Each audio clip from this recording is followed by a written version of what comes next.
بسم اللہ الرحمن الرحیم۔ الحمدللہ والصلاۃ والسلام علی رسول اللہ۔ محترم ناظرین و حاضرین،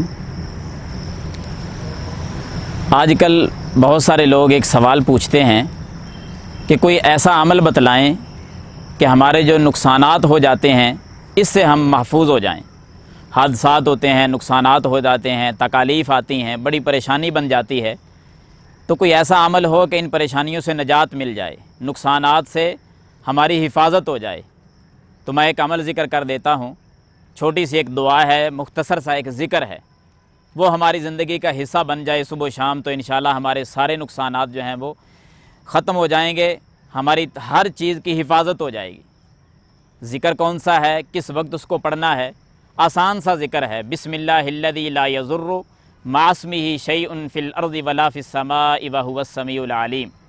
یہ ذکر ہے، یہ کلمات ہیں، یہ دعا ہے۔ کس حدیث کی کتاب میں ہے؟ جامع ترمذی کو پڑھ لو، سنن نبی داود کا مطالعہ کر لو، یا سنن ابن ماجہ کو کھول لو، تینوں کتابوں کے اندر یہ حدیث موجود ہے۔ اللہ کے رسول صلی اللہ علیہ وسلم ارشاد فرماتے ہیں کہ جس میرے امتی نے ان کلمات کو اپنی زندگی کا حصہ بنا لیا، کس وقت، کتنی بار؟ 3 مرتبہ فرمایا صبح کو پڑھے اور 3 مرتبہ ہی شام کو پڑھے۔ کلمات کون سے؟ دوبارہ پھر سن لیں، بسم اللہ الذی لا یضر مع اسمہ شیء فی الارض ولا فی السماء وہو السمیع العلیم۔ یہ کلمات جس نے 3 مرتبہ صبح و شام کو پڑھ لیے، آپ صلی اللہ علیہ وسلم نے فرمایا کہ کوئی چیز اس بندے کا نقصان نہیں کر سکتی۔ نقصانات سے بندہ محفوظ ہو گیا، حادثات سے بچ گیا۔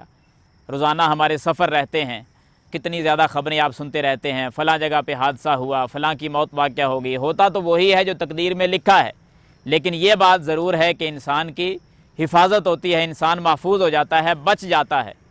تو یہ نسخہ محمدی آپ نوٹ کریں، صبح و شام 3 مرتبہ ان کلمات کو پڑھیں، تو اللہ تعالی ہمارے مال کی حفاظت بھی کرے گا، تمام قسم کے نقصانات سے ہم محفوظ ہو جائیں گے۔ اللہ سے دعا ہے کہ اللہ تعالی مجھے اور آپ کو اس چھوٹے سے ذکر کو اپنی زندگی کا حصہ بنانے کی توفیق عطا فرمائے، آمین یا رب العالمین۔